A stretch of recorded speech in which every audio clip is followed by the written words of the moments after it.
It is a joy to be with you. I think I got selected for this topic because I was a pinch hitter earlier in the year in our Exodus series, in Pastor Van's Exodus series, I should say, preaching through the book of Exodus. He was going to be away on relatively short notice, and the next text for us was Exodus chapter 21. And so he stopped by my office and said, "Hey, would you mind filling in on a Sunday morning?" And I was excited at the opportunity, and they said, "Yeah, it's just a light topic of slavery." and go, you're on the clock here, getting prepared. And initially, I'll confess, I was a little bit nervous just thinking about it because I knew I had somewhat limited time to prepare. After all, I was pinch hitting.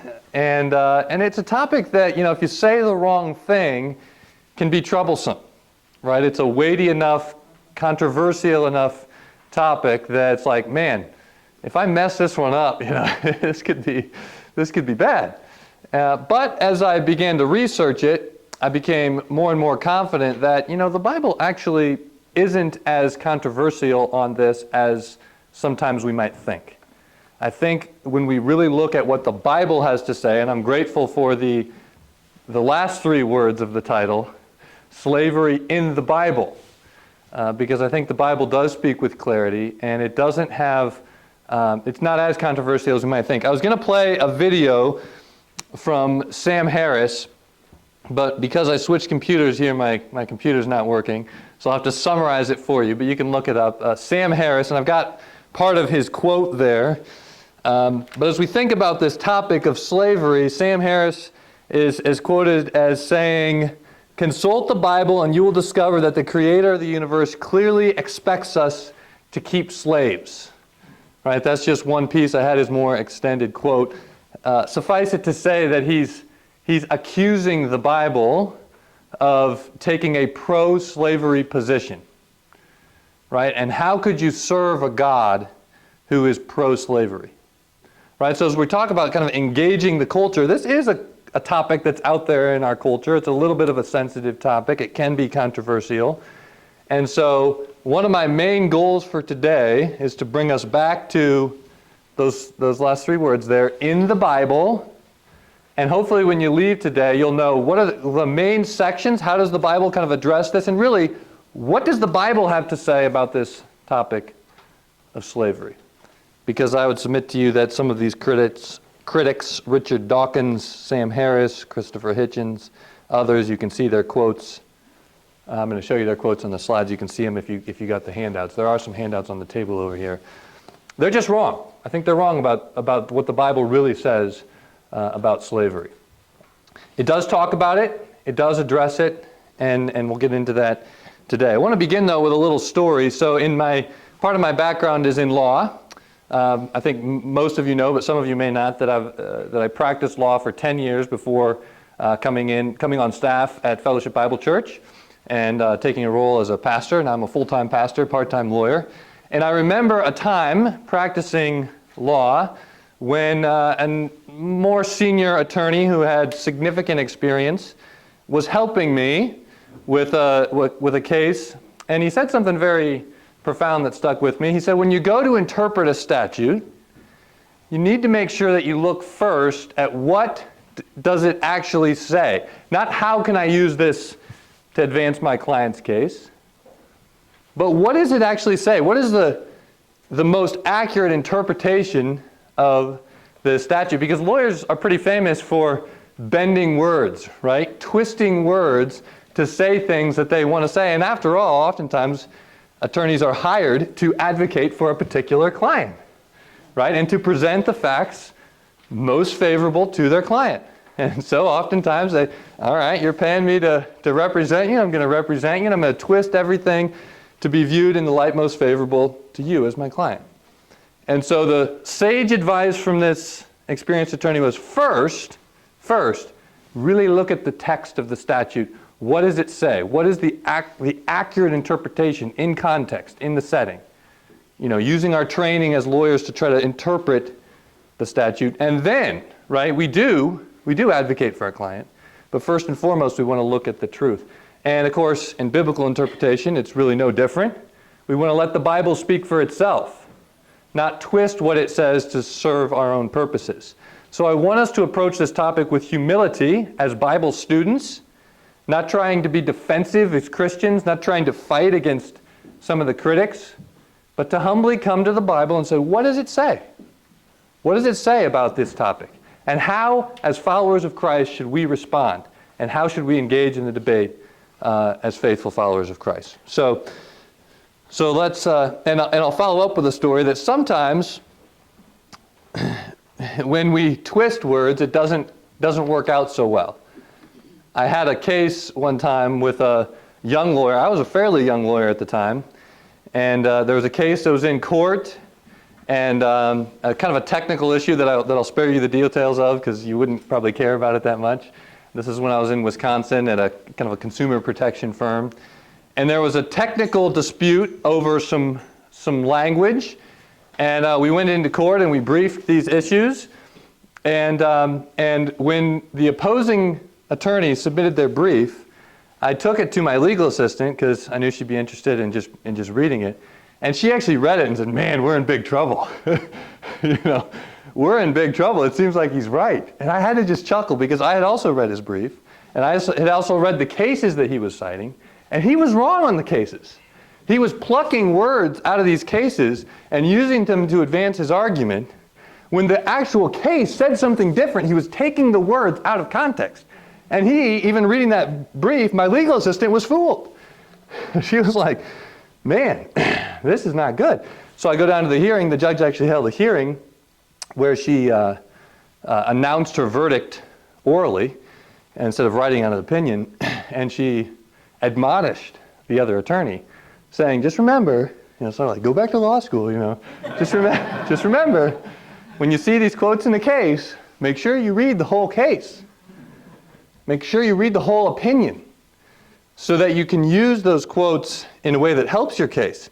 Because when I was reading your brief, you had some quotes that seemed to help your case, but actually the case, the opinion, stood for something different. And so we won that case, and it was a good reminder to me that, look, first go to what does the statute actually say here? Not how can I get it to suit my own purposes, and then be wary. So with that mindset, I thought we would jump in and look at what, this is engaging with the culture, what are some of the critics saying about slavery? Really, there's some regular suspects up here, some expected suspects. Not surprisingly, since the Bible's morality was of its time, slavery is not condemned there. Even the New Testament is full of it. Right? There's Richard Dawkins. I had the clip of Sam Harris. Consult the Bible and you'll discover that the creator of the universe clearly expects us to keep slaves. Why would anyone worship a God who thinks it's acceptable to own people? Christopher Hitchens, the Bible may indeed does contain a warrant for trafficking in humans, for ethnic cleansing, for slavery, for bride price, and for indiscriminate massacre. But we are not bound by any of it. Who but a slave thanks his master, he's talking about now gratitude amongst Christians. Who but a slave thanks his master for what his master has decided to do without bothering to consult him? So there we go. There's some fighting words, right, about how the Bible is pro-slavery and how could you Christians be so gullible as to go along with it, right? So that maybe infuriates you a little bit. I know it does me a little bit as you read those. But what are we to do? With humility, we say, well, what does the Bible actually say? And our goal today is to interpret what the Bible says appropriately in the context of the whole Bible, not just picking and choosing certain quotes to serve the agenda of the speaker. And of course, it begs the question, what is slavery? When we're talking about slavery in the Bible, what are we actually talking about? What is slavery? When I say what is slavery, what comes to your mind? Generally negative, pretty negative connotations. Is it possible you start thinking of people packed in ships coming across the Atlantic Ocean? Is it possible you think of Uncle Tom's Cabin, people being beaten humans being brutally beaten, these kinds of things. Maybe there's some other images you saw in a paper. You know, our country has a history of racial tension. And I do want to say, just as a disclaimer, my topic is not on race, critical race theory. There's another, I think Mike Donnelly is addressing that separately. So I was a little bit careful to make sure I didn't steal all of his thunder. We're talking about slavery, not racial tension, although there's some overlap. But what is slavery? We've got to answer this question first. If you just go to like Britannica Encyclopedia, or if you go online, dictionary, what is slavery, you get some definitions like this. It's a condition in which one human being was owned by another. A slave was considered by law as property or chattel and was deprived of most of the rights ordinarily held by free persons. Okay, so that's kind of a general overview. Slavery, according to Merriam-Webster, the practice or institution of holding people as chattel involuntarily and under threat of violence. Is this how the Bible talks about slavery?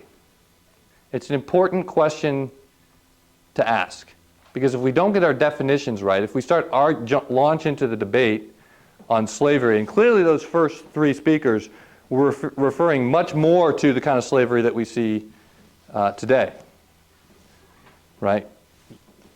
Excuse me, not what we see, what we've seen in our nation's history, what we think of today, the transatlantic slave trade, where you had the forced transportation of millions, estimated between 12 and 13 million of enslaved people, right? Estimated 2 million died of disease just on their trip over the Atlantic Ocean.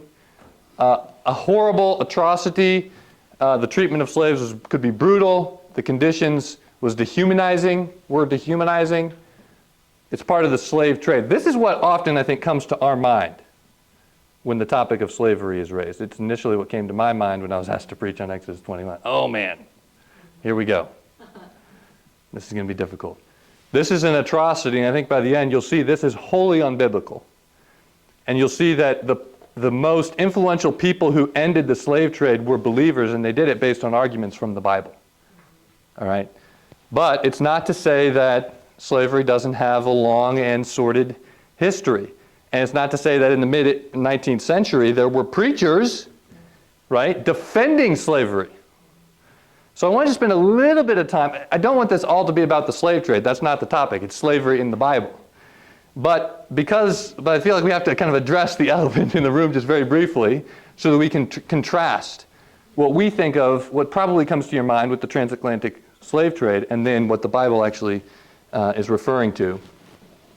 And so just summary of a couple of landmark cases in our country. Dred Scott, of course, 1857, is where the Supreme Court basically says that as a black person, as an African American, you have no rights under our Constitution. Essentially, you're not human. You're not the same, right? That's problematic. Does the Bible support something like that? We're going to look at what the Bible has to say, right? But arguments from the Bible were really people who are motivated, the people who are most influential were motivated by their faith, by their belief in the Bible, though others were using the Bible to actually defend the slave trade. Plessy versus Ferguson, right? Separate but equal. That's not right either. Finally, in Brown versus Board of Education in 1954, the court strikes down the separate but equal clause. But you can see that our country has had a long and difficult history on how we've handled this topic of slavery. A quote from the Dred Scott, terrible decision that now is 100% rejected by legal scholars. But basically, black people don't have the same rights that the white man has, right?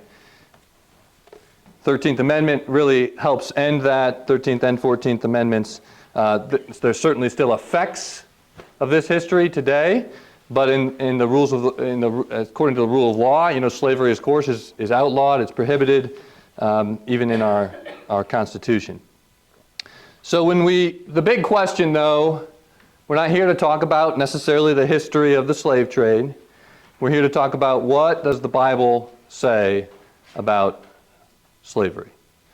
And it does address it, and it addresses it in multiple different ways, Old Testament and New Testament.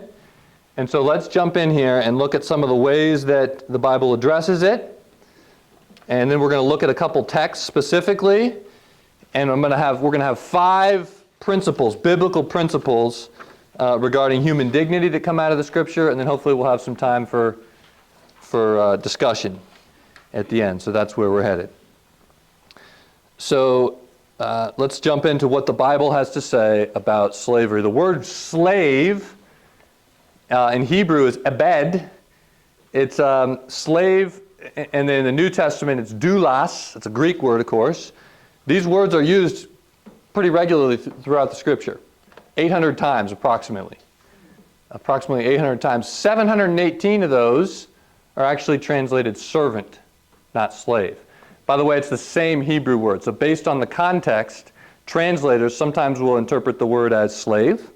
Sometimes they'll interpret the word as bondservant. Sometimes they'll interpret the word as servant.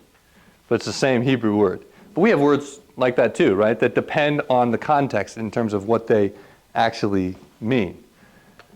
60 times about it's used as slave. It's interesting how the different translators choose to translate this. With doulos in the New Testament, it's used about 126 times. In the NASB, they really stick to slave.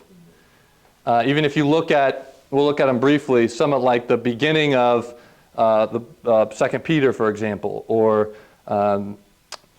several of the epistles, Paul will open up, a slave of Christ. You look at NASB, he says slave. You look at ESV, he'll say servant or bondservant. Okay, so the translators have kind of taken different paths. You can see there in the graphic. So what really are we talking about? The big difference between the transatlantic slave trade, where human beings were essentially kidnapped, taken against their will, and forced into labor, forced into involuntary servitude, treated in dehumanizing ways, right? We contrast that with what we see in Scripture, and it's a little bit different. Because in the context, there was no, people actually often didn't have a way to support themselves and ended up as a slave by their own choice. So they would sell themselves as a slave. And you might think, why would you ever do that? Well, did they have Medicaid in ancient Mesopotamia? They did not. There's no Medicaid. So let's say you're hard up. Let's say you strike a business deal and it goes bad. What are you going to do? Part of our law today is we have strong bankruptcy protection. That wasn't really a thing. If you owe somebody a bunch of money, you can't pay them, what are you going to do? You're pretty much forfeiting your life. And so in some ways, slavery served as a safety net, where someone would actually sell themselves as a slave for some wage. Let me just look briefly in Deuteronomy. Actually, let me get through this contrast because we're going to look at these texts in a little bit more detail. I don't want to get ahead of myself. So we're going to notice a contrast, though, in this master-servant type of relationship where, generally speaking, in the Bible, there is some voluntary nature of the servitude, we'll call it. So one would be you sell yourself as a slave. Another way you become a slave is if you were defeated in battle. Instead of being put to death, you were conquered. And it's like, okay, your option is we kill you or we take you as a slave. Right? Is that voluntary? Well, not really. Right? But it's a better than the alternative, yes. Doesn't the voluntary argument kind of fail, though?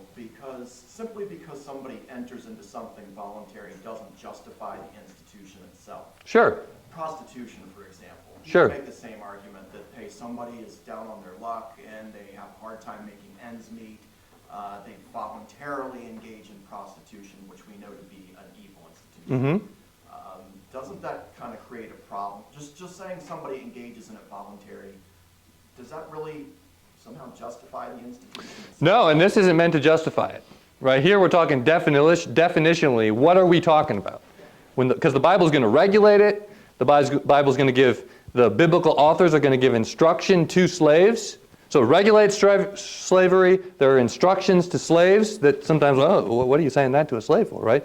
But right now we're talking, what are we talking about? We're not talking about the transatlantic slave trade. That wasn't happening at the time. So that's a big distinction. Oftentimes these arrangements, when we're talking to slaves, it doesn't necessarily defend it, make it right or wrong. Definitionally, though, it was not the same. There was a voluntary nature to it, not always, in different ways for different people, right? If you're conquered by another people, is that really voluntary? That's why I raised the question, and that's why there's an asterisk. Because we're even going to see some difference in the temporary nature of it with Israelites versus Gentiles. So I don't disagree with what you're saying. No, this isn't really meant to justify it. It's just descriptive of what we're talking about. Does that make sense? Say, reserve your question. Reserve your question. Bring it up later. It's a good question. Yep, it's a good question. Use that example. There is prostitution's immoral, but it is different than sex slavery. Those are two different things. So you're just showing what the distinction. Yeah, right now we're just talking definitions. We're going to get into what conclusions we should make. Right now we're in observation mode, and we're not making any conclusions. Okay. I was tempted to jump ahead, but I'm trying to work through this methodically. So hold your question. Hold your question. You can raise questions as you go, because sometimes you have a question and you're worried you're going to forget. It's okay to get it out there, and I suspect Tim's not going to forget that question now. I'm certainly not going to forget it, so it's going to come up at the end one way or another. So, but it generally was voluntary, at least with an asterisk. Generally was temporary. The end was freedom. Every 7 years in the sabbatical year, Israelite slaves were released. There was even a broader release and cancellation of debts in the year of Jubilee, right, every 50 years. The end, the goal, was freedom. And we're going to see that in Exodus 21 in the regulations for slavery. It was temporary with the goal, generally speaking, of freedom, with some exceptions with foreigners who the Israelites could keep perpetually. There were legal protections, we're going to see, for slaves. Were there legal protections in the transatlantic slave trade? Basically, no. Right? We just saw the case law that said, no, they don't have any rights. That's chattel. Right? The good lawyer will know chattel, right, is different than a human being. So in the transatlantic slave trade, people were treated as chattel. So we can ask ourselves, was that biblical? And I'll just say, no, that's not biblical at all. Okay, so here's the comparison. The voluntariness, the duration, the racial basis, the social status implications, the legal protections, and the prospects for freedom. There's a contrast between what we might think of today as slavery in the context of the transatlantic slave trade and the kind of slavery that's going on in the Bible. It's different. It's very important that we recognize that, so don't miss that main point. Let me pause now and ask, are there any questions definitionally about what we're talking about? Yes? And don't recognize the word last row, middle column. Manumission, the freeing of your slaves. Freeing of your slaves. Yes? You say that it's not race-based, but I mean, we pretty clearly see that there's some distinctions between how they're to treat foreign slaves versus Hebrew slaves. And you mentioned about conquering people. I mean, the whole sort of conquest of Canaan was somewhat race-based, in that you had a Jewish people coming in and, under God's instruction and leadership, wiping out another ethnic group. But was and then taking them as slaves. So was the person enslaved because of their race? Well, no, they weren't.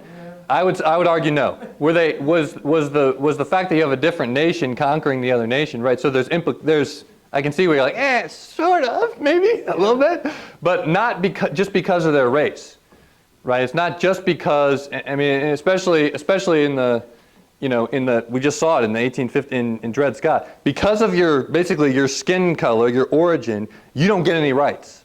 That's not what's happening. You have a nation conquering a whole other nation, and so there are ethnic. So if we conquered you, you have no rights. Right, but that's a difference, right? There is a difference there. Well, we conquered you because you're not Jewish. That's right.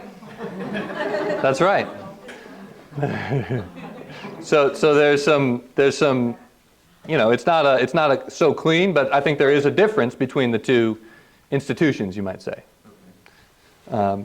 All right, good. I'm glad you came today, Tim. Keep asking questions.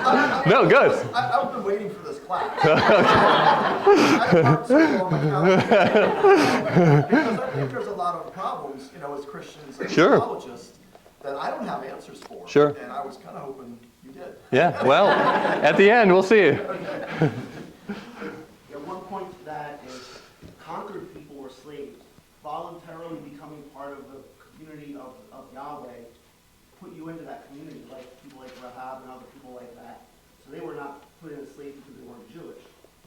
So you can be non-Jewish and be part of the community. But if you're conquered, then you have some other things happen. Let me just jump ahead. All right, I'm going to read a verse. All right. Okay, all right. Let me read one verse, just skip ahead here. Because it wasn't just because of the race. In fact, Israel was commanded to treat people of other races and nations, generally speaking, with respect in Leviticus 19:33. When a stranger sojourns with you in your land, you shall not do him wrong. You shall treat the stranger who sojourns with you as the native among you, and you shall love him as yourself. For you were strangers in the land of Egypt. I am the Lord your God. Right? So if you're going out to war, I would argue it's the conquering, that's different. It's not race-based. In fact, the Israelites were commanded to treat people of different races, here, the same, to love your neighbor as yourself. So there's a distinction there. Yes, Scott? I was just going to point out that the term race is subject to different Yeah, definitions. sure. And in the modern world, we have this tendency, because of modern science and everything, to associate it with genetics and biology and things like that, which were foreign concepts in the ancient world. Now, they had concepts related to heritage and origin, but ethnicity was a term with much fuzzier boundaries than we tend to think of it today. So just to point that out. Yeah. And like I was going to try not to say it, but I'm going to say it now. Like all of these sessions, this is a topic that is difficult to cover in one session. So what we're trying to do, though, is get an orientation biblically. How should we respond to these kinds of things? And there's lots of areas that we could do a whole class on the legal, on the legal side. We could do probably a whole class on just the ethnicity side, perhaps. Yes. Just a quick question, when you're talking about biblical era slavery, does that encompass like Old Testament, New Testament, all these different cultures? Because that's a pretty wide span. Yeah, from like 1600 to up through Rome. So like you're talking like 2,000 years. You had slaves, but what I'm really looking at is, it is a long period, but what the Bible has to say is going to change. In the Old Testament, we're looking at around 1400, middle of 1400, so BC is really kind of where this is based from. But then it will continue kind of into the New Testament as well, though things do change to some extent, and we're going to see the instruction to believers even change a little bit. Yeah. I'm just thinking the New Testament slavery, or at least, the word slavery that's used in the New Testament might have been referring to a slightly different institution than the Hebrews in Egypt, Yeah. I don't know, I'm just... Yeah, well, different nations treated slaves differently. Right. In Babylon, you had I'm going to missay this, Hammurabi, right? The Code of Hammurabi actually had some legal protections for slaves. In Egypt, there was no the Israelites were treated like chattel. That's what I was thinking. Right. That's an example. So there's an example of different nations actually treating it a little bit differently, and it's actually an important point to see how when we look at the regulation, God's regulation for his people stands out in contrast to that of other nations. And there's something to note on that. Chris, did you have a real quick comment? Yeah, I have a probing question about the etymology of the word slavery, because the way that we use it packages many things together in our language, but in biblical language, it wasn't exactly slavery as we see it today, like you're saying. So us using slavery for an overreaching term of things seems unfair to the biblical definition. Yes. So we do have to be careful that's why we're starting out with definitions, and we're going to get to some text. So I want to try to keep moving through the definitions, and we need to ask some honest questions. I think this maybe is what Tim was getting at. We want to approach this subject with humility. We don't just want to say, Sam Harris is crazy, though he may be. That's not the right response. right? We want to think about, what does the Bible actually say? Does the Bible actually denounce slavery? Well, what do you mean by slavery?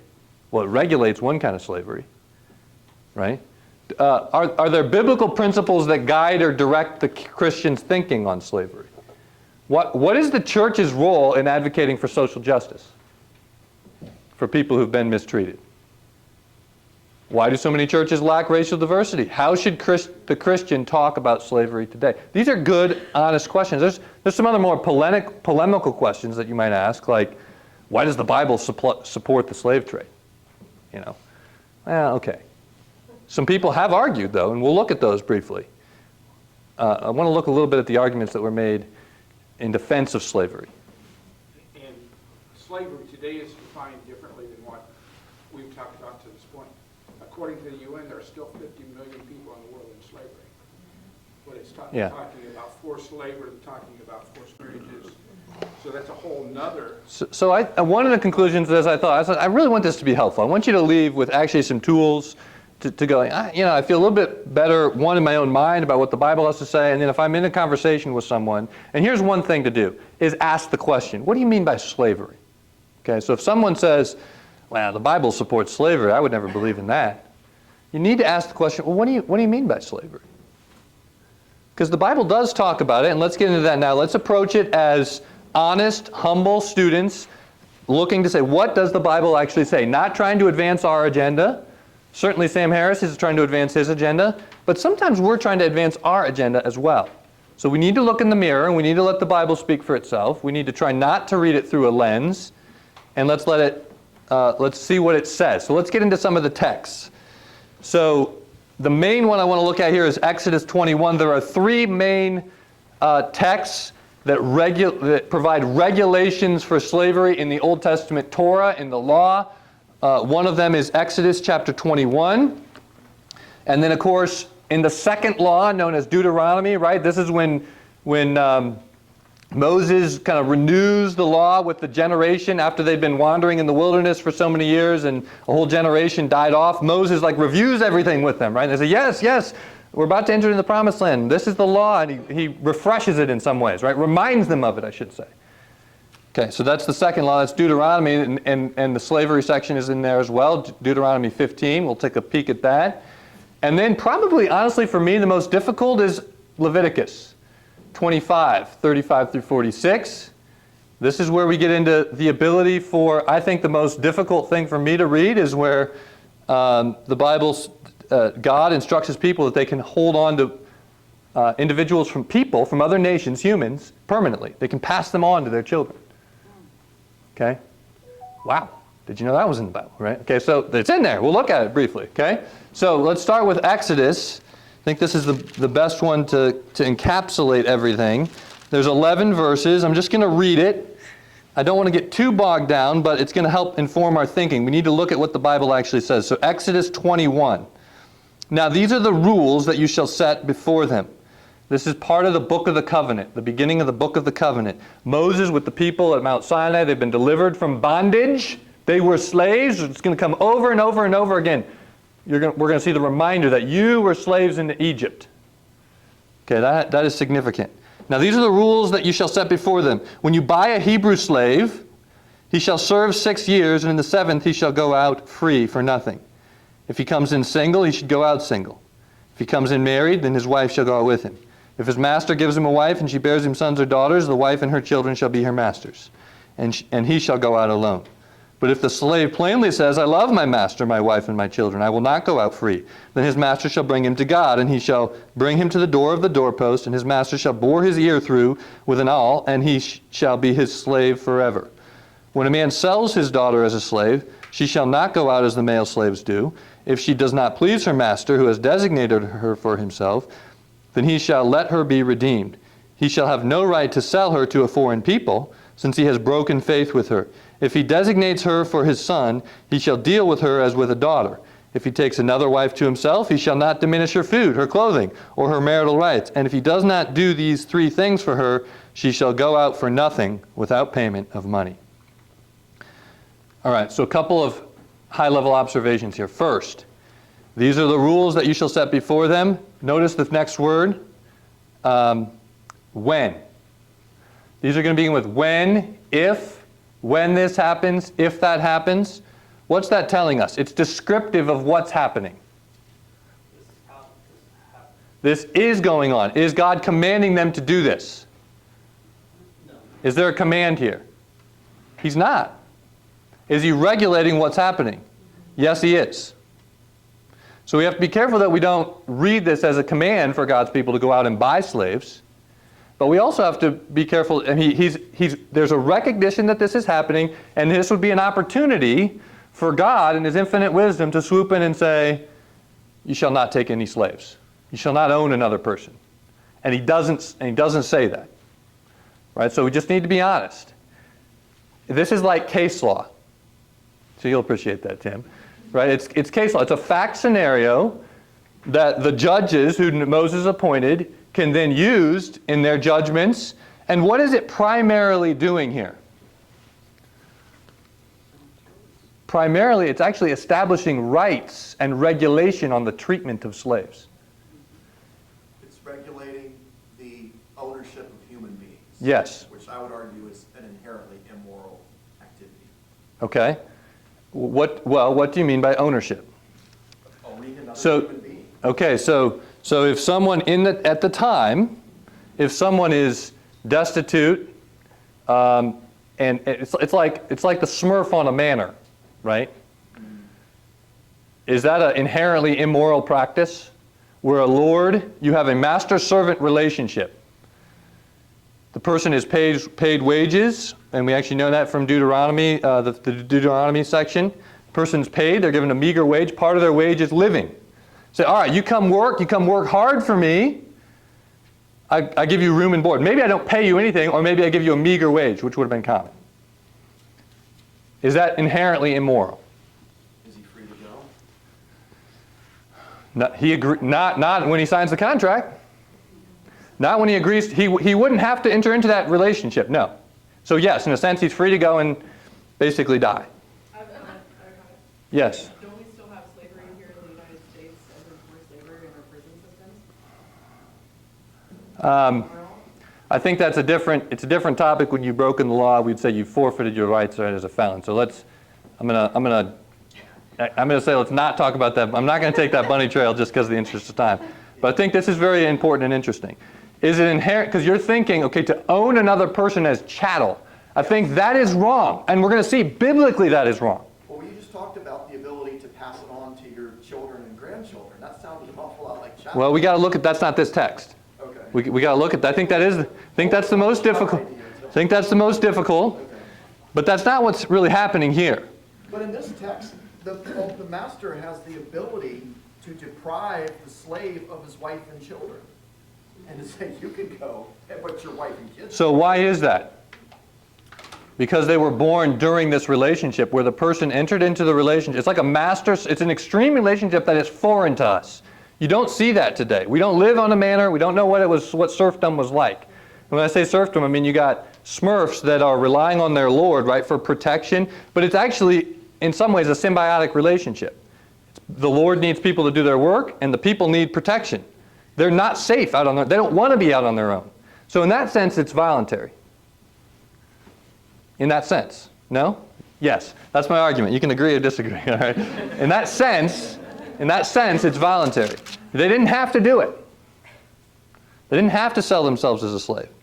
We're talking about Exodus 21. We'll get to the other when we go to Leviticus. But if someone's got no other choice, like, look, yeah, you don't have to do this, but your alternative is starve to death. Yeah, but this idea, so what does Paul say about the person who refuses to work, right? To say, I want to have my choices, right?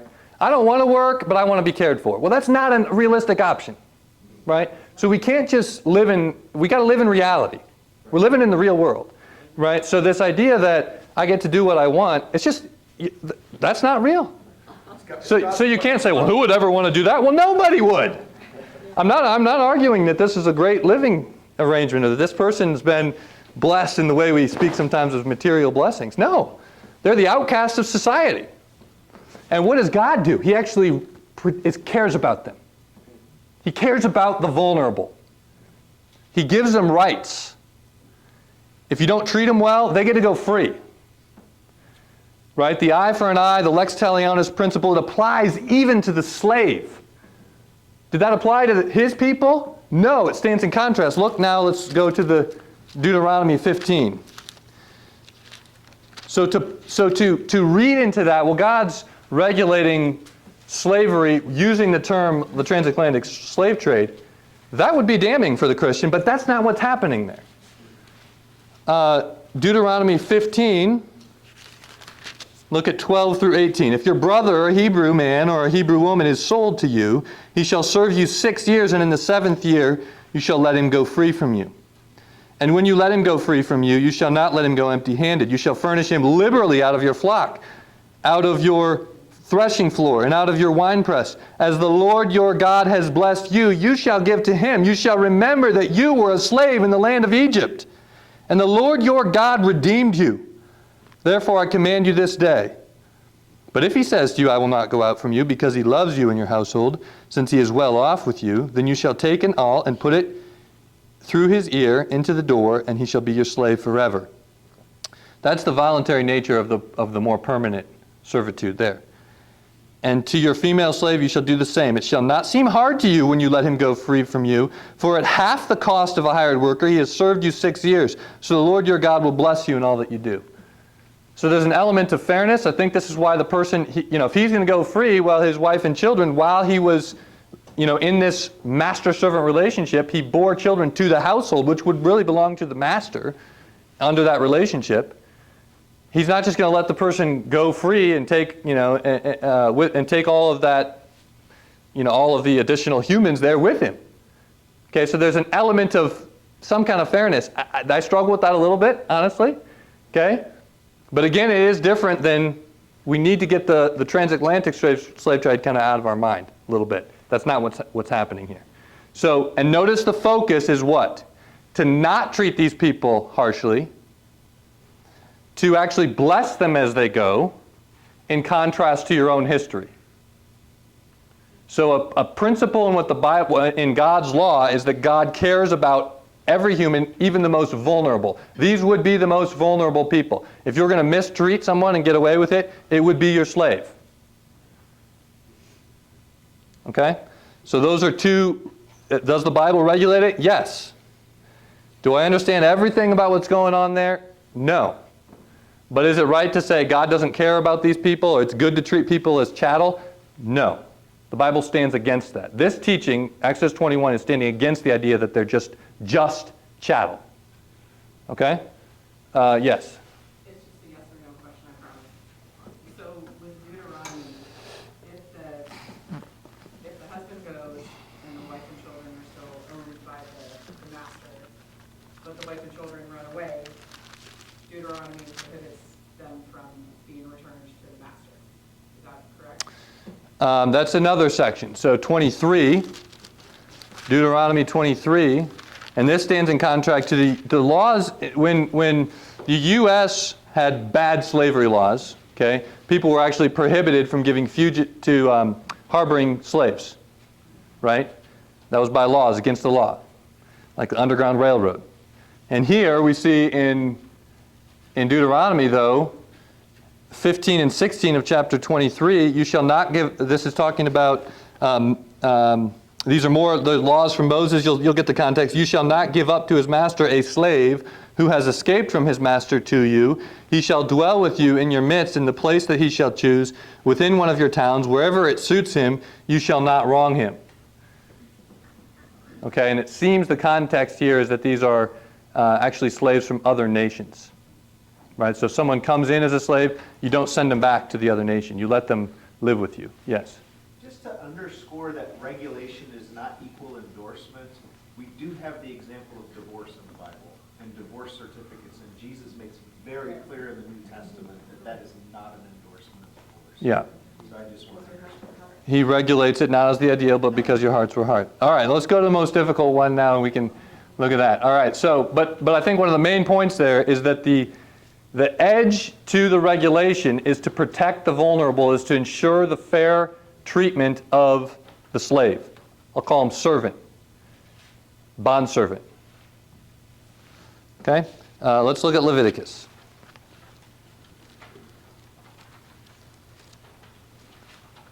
Leviticus 25, 35 through 46. The first one is talking about if your brother, I'll just read it. If your brother becomes poor and cannot maintain himself with you, you shall support him as though he were a stranger and a sojourner, and he shall live with you.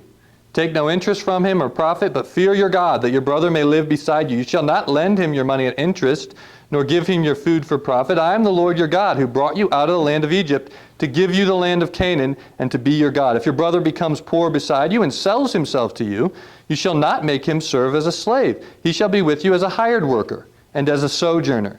He shall serve with you until the year of Jubilee. Then he shall go out from you, and he and his children with him, and go back to his own clan and return to the possession of his fathers. For they are my servants, whom I brought out of the land of Egypt. They shall not be sold as slaves.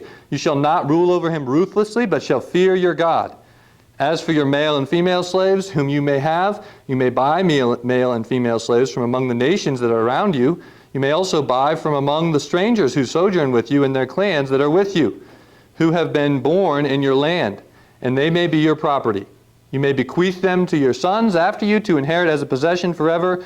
You may make slaves of them, but over your brothers, the people of Israel, you shall not rule one over another ruthlessly. That's the most, transparently, that's the most difficult language in all these sections, I think, where it says, you may buy from among the strangers with you, who have been born in your land, and they may be your property, right? That's the closest you're going to get to this idea of chattel. So what's going on with that? God permitting his people to, now does he say they shall? No, but he certainly says they may. So as a humble student, we say, wow, what is going on? Anybody want to try to answer that one? Yes. So one of the things that I think is that it could possibly be tied into God's judgment on those people. I mean, we see Israel going out and wiping them all out. We're not going to do that today. So we look at that and we say that's God's judgment on them. Mm-hmm. So couldn't that be part of it? That that's part of God's judgment? Well, yeah, it could be, yeah. I mean, God commanded his people, perhaps more difficult, God commanded his people to wipe out other nations. Right? I have a good friend from law school who refuses to be a Christian. He won't believe in one of the main reasons he cites is that, God's commanding the death of man, women, and children. These are tough issues, right? And for some of this, and that's a context where you'll hear somebody say, if I were God, I wouldn't do it like that, right? We got to be careful because we're not God, and it sure is a good thing that we're not God. And the weight of the argument of Scripture, especially as we get into the New Testament, is not cruelty towards people, is not owning people, rather it's freedom. Christ, in fact, is the source of freedom. And we'll see in the New Testament, the biggest thing that this raises here is the distinction between God's covenant people and another nation. Right? They're even supposed to, we looked at Leviticus 19:33, they're supposed to treat these people, he says, love them as you love yourself. Treat them as you would yourself, even to foreigners. So this isn't at all advocating for the barbaric treatment, but it certainly does permit buying slaves of other nations, travelers coming through like Joseph, sold as a slave. It allows God's people to actually go out and purchase them. Okay? At this time. We're going to see then, though, when we look at the New Testament passages, that this distinction is wiped out in Colossians. There is no Jew or Gentile, right? We're all one in Christ. So I don't think it would be right for a person today to go out and buy another person. It was permitted for a time here, but we have to still read it in context of the overarching message of the Bible, which is to lift up the vulnerable. And no doubt the condition of these people was far better with Israel than others. Okay, but those are all a little bit superficial. So is it absolutely immoral to own another person? I think today, yes, I do think it's wrong. What exactly was going on here? It's a good question. I mean, again, there's another thing here. What is the command? Love your neighbor as yourself. That's right. Owning somebody is not loving somebody as yourself. That's right. So that's the command. And then but if you do, here's the regulation of it. He desires obedience over sacrifice. The sacrifice system was set up, but desired obedience over that. So I think it's all consistent if we think about it in that context. But here's, yes, that's right. And here's the way I would respond, though. Jesus did not come to abolish the slave trade. Jesus did not come to make sure no human being owned another person. Jesus came to set the captives free from spiritual darkness and sin. There were 50 million slaves in the Roman Empire when Jesus came to earth. If his purpose was to set them free, then he failed. Right?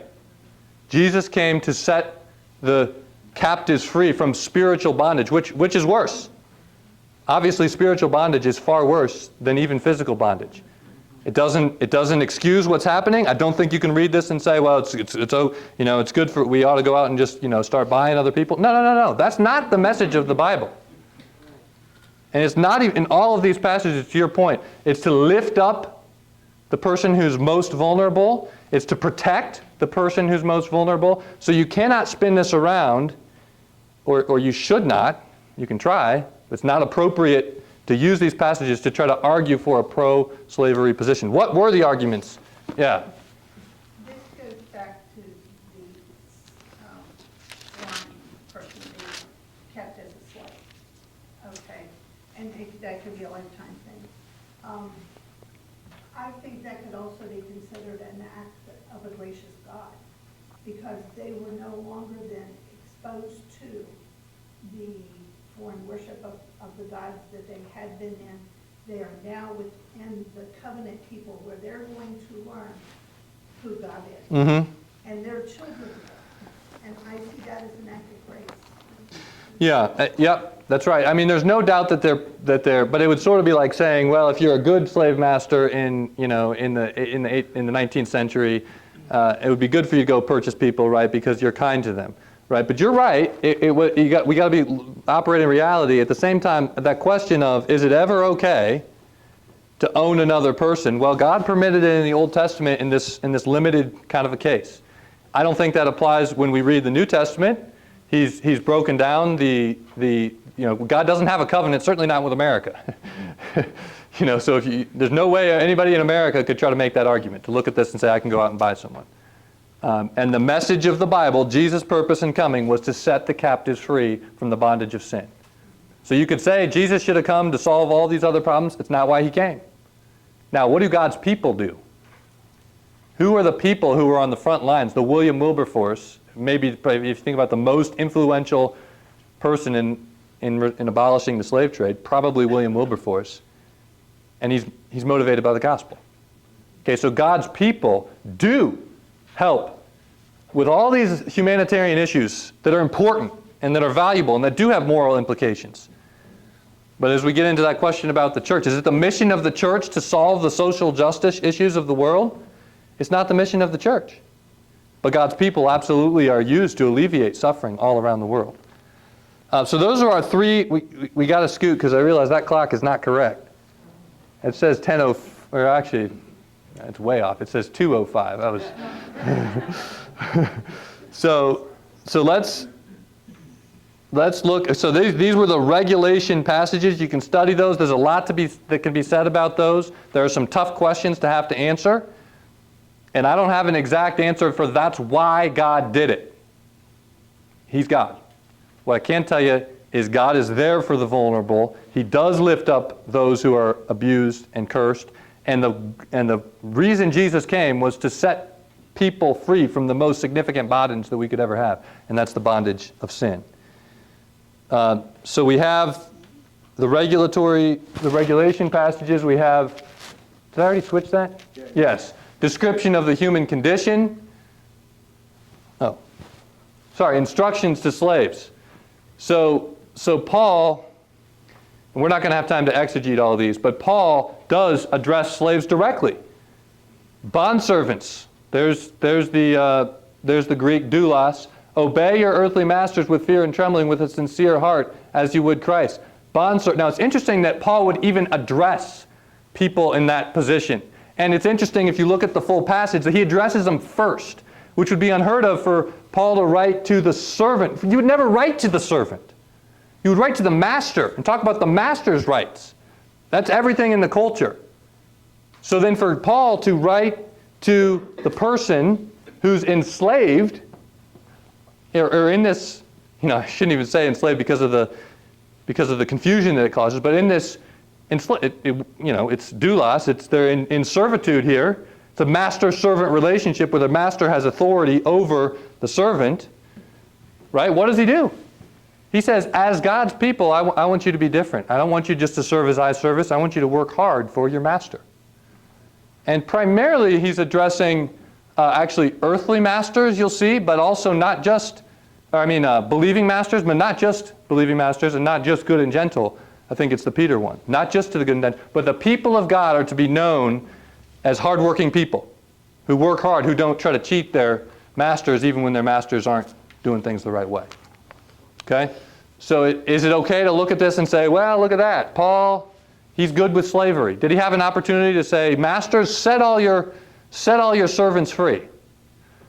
And again, one of the difficulties there is conflating the word servant or the word slave with the transatlantic slave trade. That's not what happened. The slave wasn't there just because of the color of their skin, right? But even in that position, they're commanded to work hard and as unto the Lord, submitting themselves unto God. Any questions on the instructions to slaves? I know that's brief, but I do want to get to some discussion in our last 10 to 15 minutes here, so we're going to cover that quickly. Then we've got a description of the human condition, and this is really where we think of slavery as bondage, and it is, but we don't always think of sin as bondage, and it is. We read in Romans 6, let not sin therefore reign in your mortal body to make you obey its passions. Do not present your members to sin as instruments for unrighteousness, but present yourselves to God as those who've been brought from death to life, and your members to God as instruments for righteousness. For sin will have no dominion over you, since you are not under law but under grace. What then, are we to sin because we are not under law but under grace? By no means. Do you not know that if you present yourselves to anyone as obedient slaves, you are slaves of the one whom you obey, either of sin, which leads to death, or of obedience, which leads to righteousness? But thanks be to God that you who were once slaves of sin have become obedient from the heart to the standard of teaching to which you were committed, and having been set free from sin have become slaves of righteousness. So there's an analogy that's used throughout the New Testament, and the final is the demonstration of devotion, where basically all the biblical writers refer to themselves as bondservants. James, Peter, Paul, Jude, okay. Paul, Peter, James, they all refer to themselves as bondservants. Most interestingly, I'm going to look at this one passage in 1 Timothy 6. Sorry, not 1 Timothy 6. It's Colossians, at the end of the book of Colossians.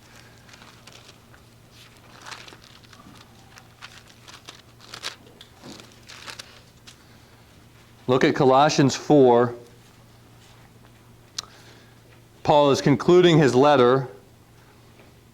He's just listing off a bunch of names, picking up in verse 8, talking about Tychicus. And with him, then in verse 9, Onesimus, our faithful and beloved brother, who was one of you. Why is that significant? Because Onesimus was a slave. How does Paul refer to him? As a brother.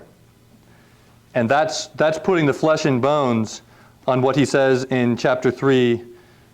22? Yes, that's it, isn't it?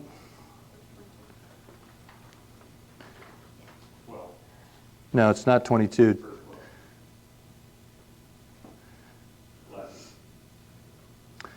No, sorry, that's not the one I'm thinking of.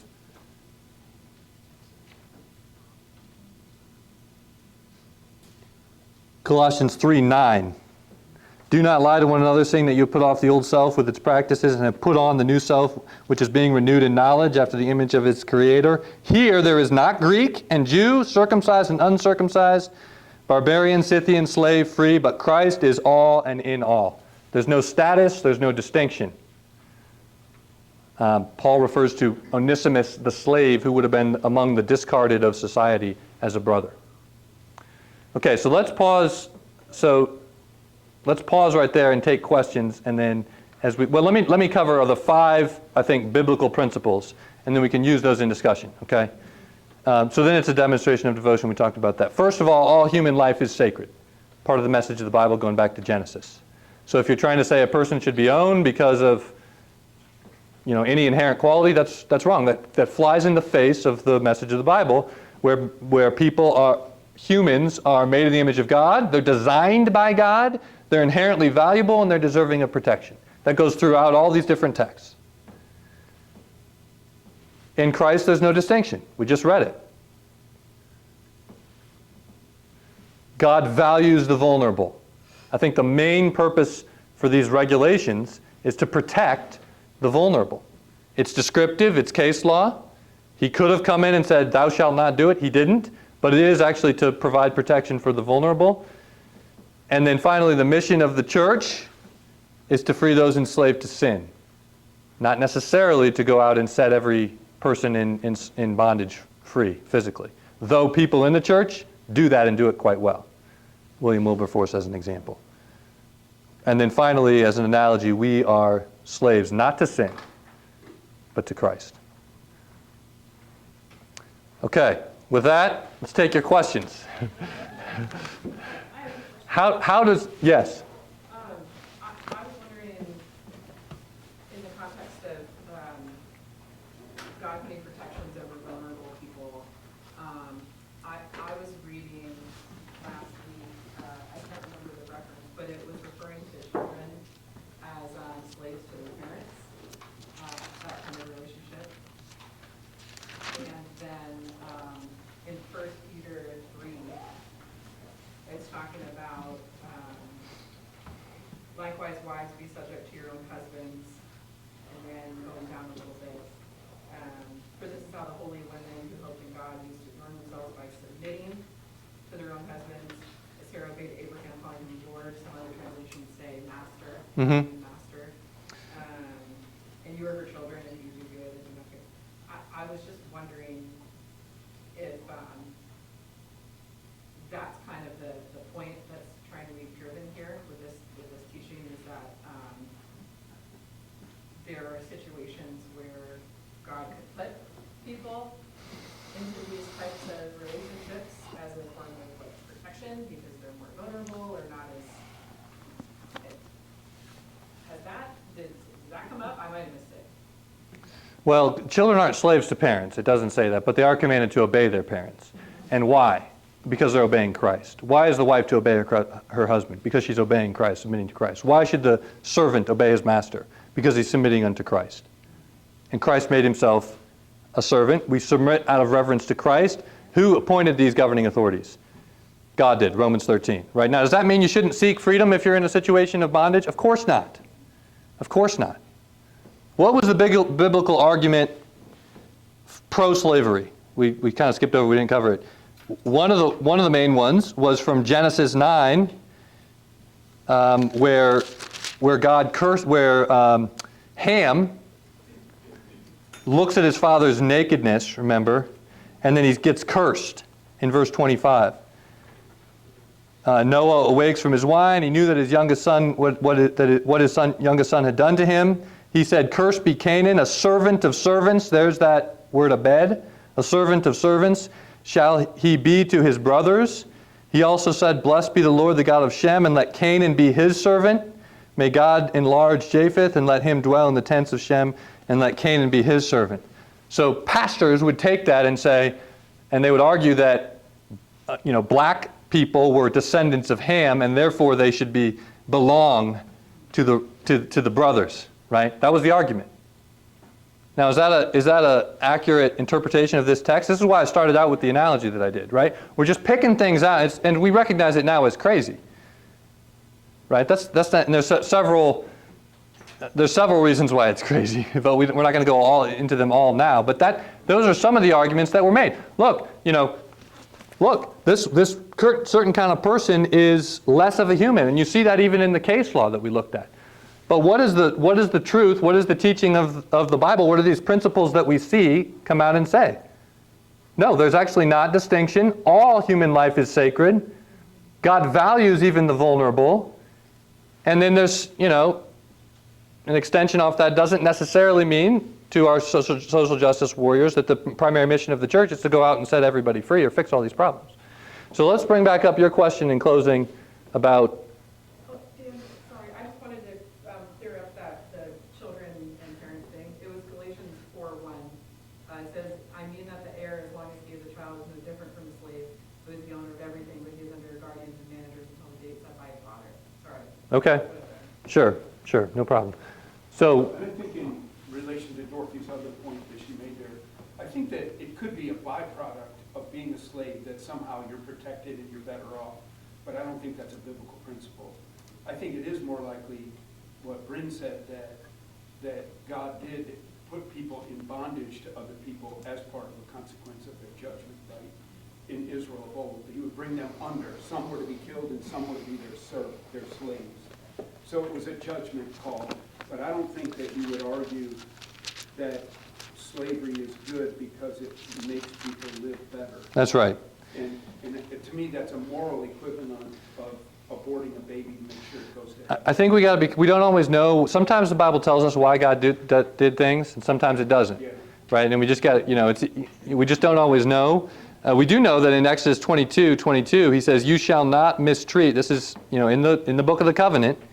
"You shall not mistreat any widow or fatherless child. If you do mistreat them and they cry out to me, I will surely hear their cry, and my wrath will burn, and I will kill you with the sword, and your wives shall become widows and your children fatherless."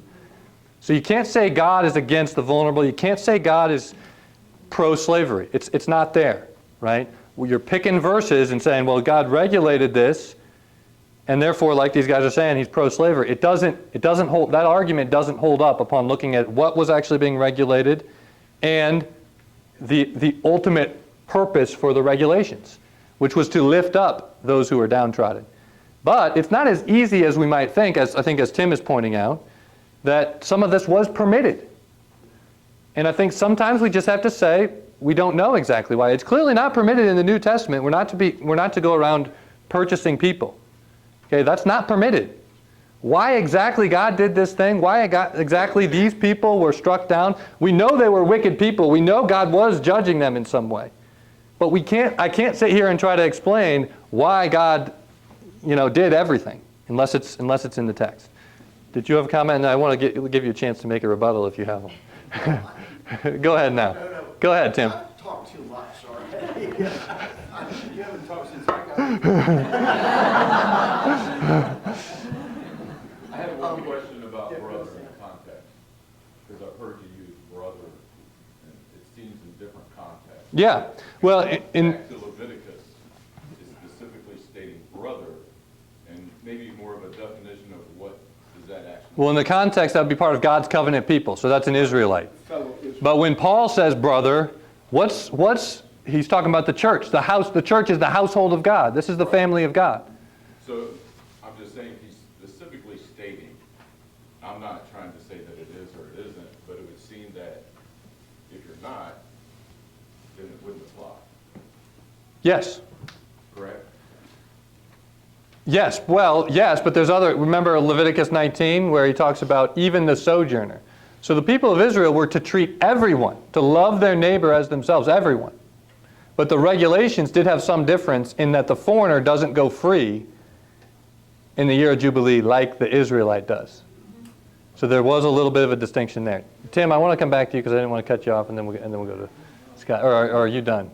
Make sure everybody else gets to. Okay. Well, I told you I'd come back. So you asked the question, is it inherently immoral to own a person? I think as chattel, let's just think through those biblical... I would argue it's inherently immoral to own another human being as chattel, to have the ability to force and direct them, to buy, sell them, to treat them as inheritance. I think we lose some credibility when we try to make distinctions and say, oh, well, this guy's nice, so it's not so bad. I mean, at the end of the day, it's the ownership of creatures that are uniquely made in God's image. And I think that's fundamental to everything here, is that if our whole argument for the sanctity of human life is based on Genesis 1:27, that we're made in the image of God. And I get this, as a Christian, I have these passages on slavery thrown back in my face from time to time when I try to make arguments about God's eternal and unchanging moral code. Specifically, if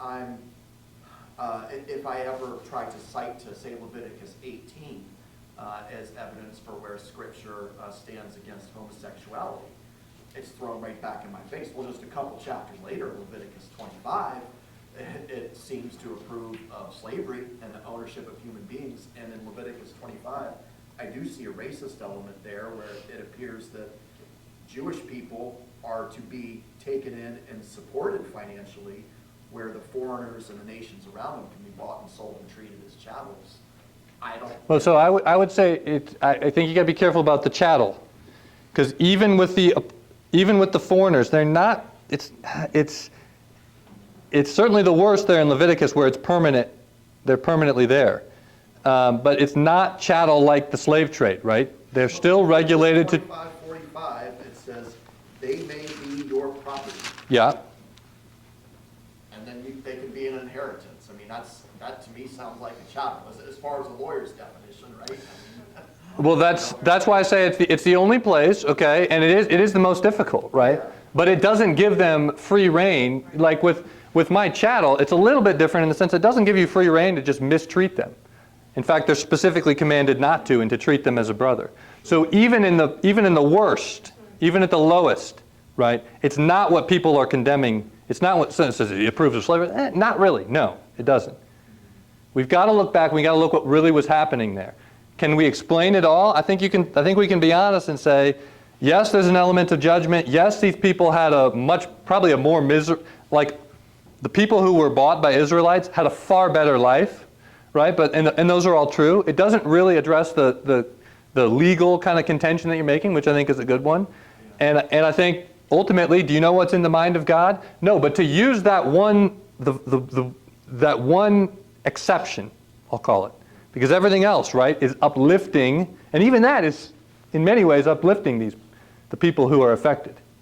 To use that one exception to then argue that the Bible is pro-slavery is not intellectually honest. No, and I agree. The Bible as a whole is absolutely not pro-slavery. Like, you can't make that argument, and I think because clearly everything changes in the New Testament, everything changes at the foot of the cross of Jesus Christ, and you've done a great job of pointing out those distinctions and why we know that in Christ, we're new creatures. We are bought with a price. There is neither slave nor free. There's no Jew nor Greek. It doesn't say it specifically, but I read into that. There's no black or white. Right. Everything changes at the foot of the cross. I'm just, as a Christian, I've been wrestling with how to arm myself with the arguments to try to say, like, hey, if God's eternal moral law is unchanging, we believe that about God, right?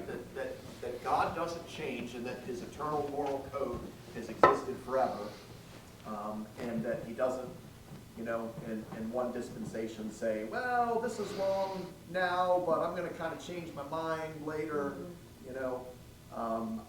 I want to be able to have an argument to explain these troubling passages in the Old Testament. Yeah. Well, it's appropriate when you look at the regulation to say there's a lawgiver, he's giving laws, and what does that tell us about the lawgiver?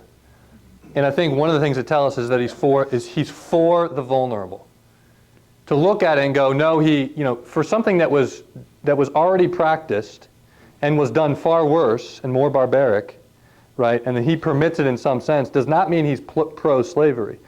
I don't know exactly what all it means. Okay, I'm not here to be God, but to use that one section, right? I guess that's my main defense. To then paint God in a specific way that's clearly contrary to the overarching teaching of Scripture is just not. It's why I began. I don't know if you're here with my analogy about about another lawyer in a case who pulled a couple of quotes out of a thing, and and it just doesn't work. So I'm not saying it's all super easy, but I think the Bible holds up, and under scrutiny, if you look at those passages, you'll see this is not a vindictive God who doesn't like certain people. This is a loving God who actually lifts up people in the worst of circumstances.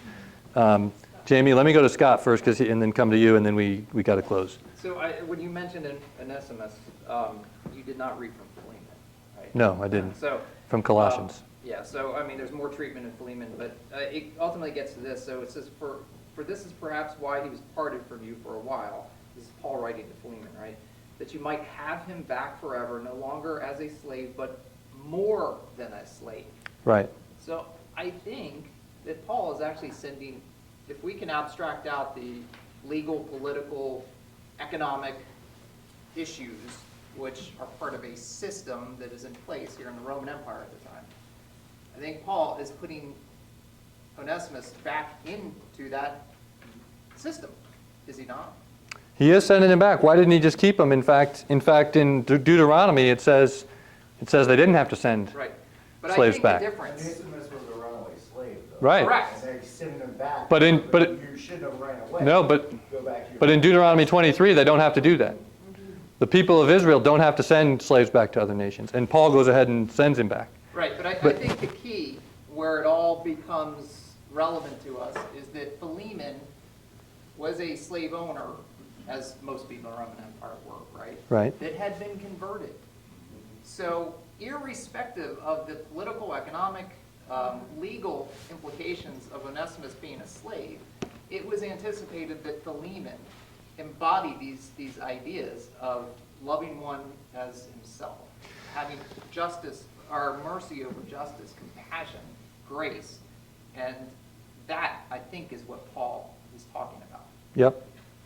Yeah, the masters are called to be loving, just as the slaves are called to obey. Yes. Trying to say this quickly. Just somewhat to Tim's point of, looking at the meta-narrative and is God unchanging or isn't he? I think one thing that we have to think through, and I haven't thought it all the way through yet, is that a lot of the things God sets up in the Old Testament are revealed later in the New Testament. We see the spiritual reality later in the New Testament. And so God didn't change, but our view of it did change throughout history. We later saw what it meant. And I think slavery is one example. There's plenty of passages, Galatians 4, where he's talking about, you are not the children of the slave woman, you're the children of the free woman. I do think slavery is one of those things that God, allowed for or, dealt with the reality of it in the Old Testament, but then there were spiritual parallels later that came to be clear of what that actually meant. And then to your point about marriage and sexuality, that's another one, and I've been wrestling through this one a lot. Is that, was that an old thing that we can now ignore? But look at the meta narrative of what God is saying about marriage. He's saying it's Christ in the church. That is the model. That's what it means. That's what it really means.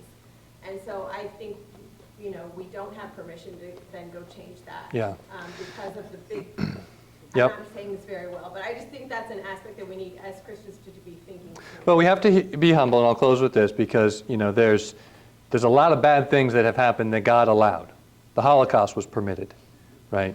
A lot of bad things have happened, and we believe God is all-powerful. And so part of our faith and trust is believing that He's good. He's demonstrated Himself to be good, even though sometimes the reality, we have questions. How could a good God allow the Holocaust? How could a good God allow the transatlantic slave trade? These are good questions, but do we then question His goodness? How do we even know that the difference between good and evil? What is it that allows us to say that's wrong? I think ultimately it does come back to God. So there's a whole apologetic there that we don't have time to get into. But thanks for coming. Let's close in prayer. Father, thank you for this time. I pray that it would spur us on to dig into your word. I pray that we'd be faithful ambassadors for you and representatives of you. We do thank you that you are close to the brokenhearted, that you lift up the vulnerable. And that you free us from the greatest bondage ever known to man, and that is the spiritual darkness of sin. And I pray that you would help us as your church to set the captives free and to make disciples for your glory. We pray all of these things in Jesus' name. Amen. Thanks so much for coming out, and have a great day.